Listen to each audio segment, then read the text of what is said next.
We're going to change completely from the past and murkiness and go straight to the future.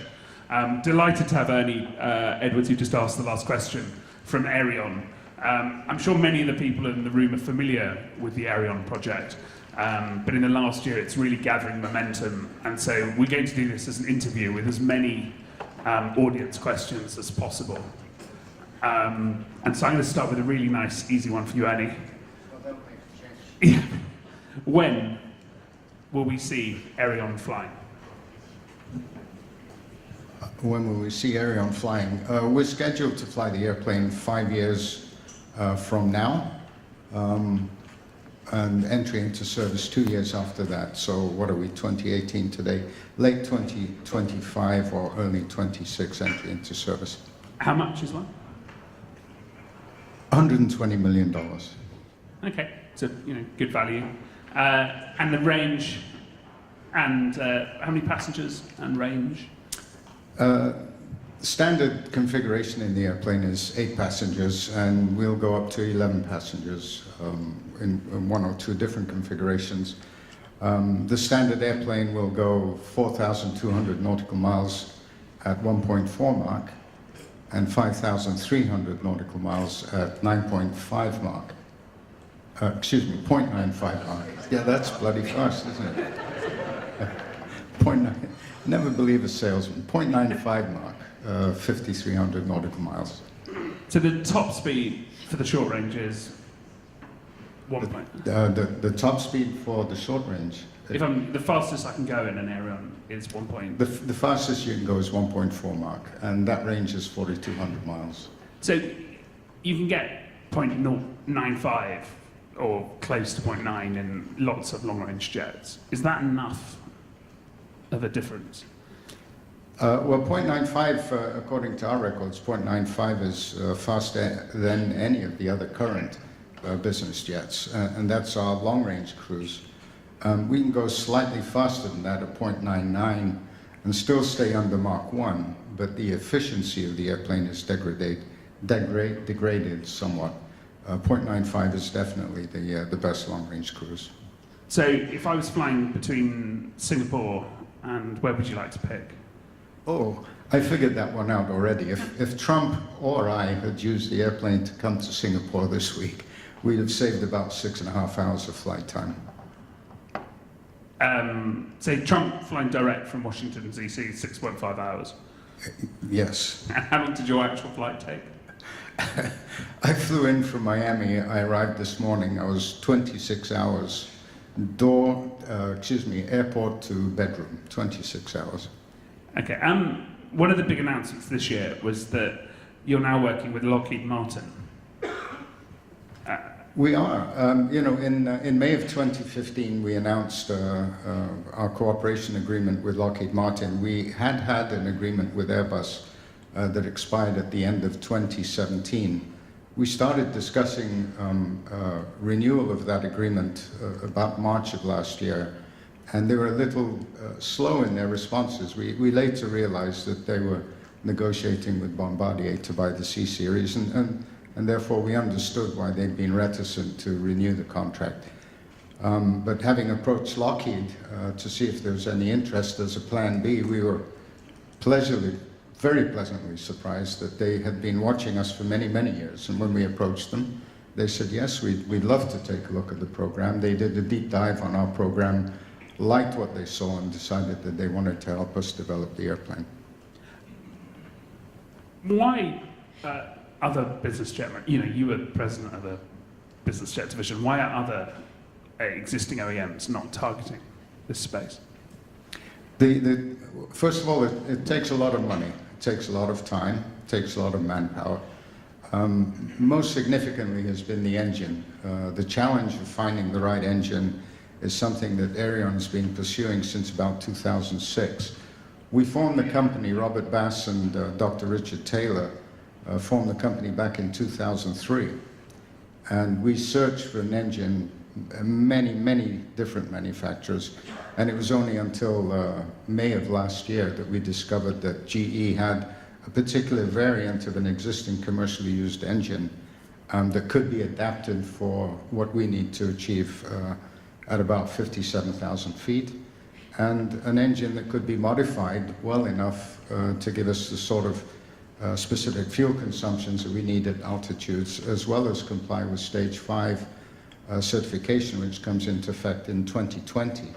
So it's no easy challenge, and it's probably the biggest challenge that any aspirant to get into supersonic flight, and there are a couple that have been announced in the last few years, is going to face. There just aren't engines out there unless somebody develops a brand new engine that will cost about $10 billion and take 10 years to bring to market. There is no available engine other than the one that we've discovered that will propel an airplane supersonically. Okay, and we've got a question about sonic boom mitigation. Any comments? Oh, lots. I may appear to be a professional. I've only been doing this 3 years, but I'm learning very well from professionals. A supersonic flight is caused by the shock wave of the air hitting the leading edge, and then that shock wave splits. Some of it goes up into space. Of course, it doesn't create noise, but the shock wave that goes down to the ground creates a boom when it hits the ground. If you can mitigate the size of that shock wave as it hits the leading edge of the wing, then you reduce the size of the shock wave, and therefore, if it does hit the ground, it will be less than it would have been had you not mitigated it. The design of our wing is a very thin wing. It bears very similar traits to the F-5 fighter aircraft, a very thin leading edge, and a very short chord line. So the size of the shock wave is mitigated. Now, if you can fly high enough above the ground, then that shock wave will mitigate completely, and you won't have it on the ground. Our technology, which includes supersonic natural laminar flow wing, which is a design that Dr. Richard Tracy came up with, allows us to fly at 1.2 Mach for what we call boomless flight on the ground, 1.2 Mach. So we're faced with the challenge then in the US. The FAA wrote after Concorde was born, and before it died, that there'll be no supersonic flight over the contiguous United States by commercial aircraft, meaning non-military aircraft, of course. The rest of the world ICAO was a lot smarter in the way they wrote their law. They said there'll be no disturbance created on the ground by supersonic flight. So there's a very subtle difference. And to that effect, the Aerion AS2 will comply with 2/3 of the world's regulations. There'll be no sonic boom created on the ground by supersonic flight. We comply with that law. However, I should say in fairness that the FAA now have realized, because there's enough noise being made about supersonic flight, that the FAA have realized that they do need to sit down and start making some rule changing. So they meet now on a regular basis with all the OEMs, ourselves, Gulfstream, Dassault, Bombardier, Boeing, Airbus, and all the others, to start discussing a change in the rulemaking. And naturally, we all look forward to that. Great. And you're getting loads of questions coming in now. Sorry, I'm just going. Have we got another slide? Do you want to flick that one on as well? Showing Singapore, New York. Speed sells, but so does, this isn't a question from the audience, but so does comfort and in-flight connectivity. Any comments on those areas? I think that's a given. If we're going to charge that much money for our airplane, that's $120 million in today's dollars, we need to provide a cabin that's very comfortable. So our cabin is roughly the size of a G550. It's likened in size, in width and height to a Falcon 2000. I think we'll all agree those are very reasonable cabin sizes. I hear that there are other airplanes, longer range airplanes, in which you can fly 13 or 14 hours. I can attest to the flight that I just came on from Miami to Doha. That was a 13-hour flight. I could not wait to get off that airplane, and it was a beautiful airplane. That Airbus 350, if you've not had a chance to fly on it, is a wonderful, wonderful airplane. But I did want to get off the airplane after 13 hours and 35 minutes. Our airplane won't fly that fast, but it will cover 4,200 nautical miles in just over 7.5 hours. That's pretty fast. Okay, another question from the audience. If you were to fly around the world counterclockwise, will it turn back time like Superman? I don't know. Interesting one. Is the Asian air traffic control infrastructure and regulations ready for supersonic? I think they're not ready today, but definitely they're going to get ready. We'll comply with stage 5 requirements as they kick into 2020. Certainly at the airports, the airplane at gross weight, 120,000 pounds, will take off and operate out of a 7,500 foot runway, ice to sea level. It'll climb direct to 41,000 feet, and eventually it'll reach 57,000 feet. Okay. How will aircraft maintenance be handled and support? You know, as we look around all the available MROs, you know them all yourselves. We're in early discussions with some of the bigger outfits. They want to be able to do maintenance on the airplane. The GE engines, of course, lends themselves to worldwide support for the engine side, from the engine side of things.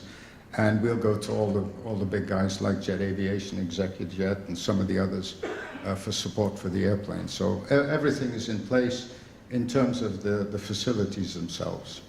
Okay, really quickly, what are your market share predictions? How many do you need to sell? We need to sell a lot of them. The market projections, and we do an analysis every 3 years. Some of them are open, some of them are confidential. You may receive, some people in this room may receive these surveys from time to time, but the surveys that we've done over the last 12 years have been consistent. There is a market for supersonic travel. We believe that there is a market for 600 of these airplanes over a 20-year period, so an average production rate of about 30 a month. If you do the math, 30 a year, I should say, excuse me, if you do the math, 30 a year at $120 million a piece, that's quite a big revenue. A lot of potential for the aircraft to grow in the not too distant future after it comes into service. Okay, very quickly. You've got loads of questions. Let's go for, at what stage is the program at currently? Have speed claims been supported via wind tunnel testing or other simulations? It's yes to that, isn't it? Both. Well, we did some early wind tunnel testing on a previous configuration. You may remember that at one point we had the 3 engines mounted on the rear of the airplane. The agreement with Lockheed had them do a quick deep dive with us, and they're now fancying the proposition of putting the engine under the wing now.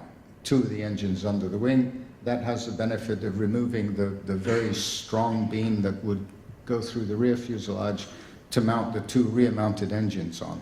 So there's some weight savings and there's some space savings. But we still have to do the final configuration on the engines. And where they'll end up at the moment is a very close race. Okay, that's brilliant. We've got loads of questions, but I think you'll be around in the bar later to answer them. In the bar later, but make it early. I'm not very good after 7:30. I don't think anyone is. Thank you very much. Thank you all.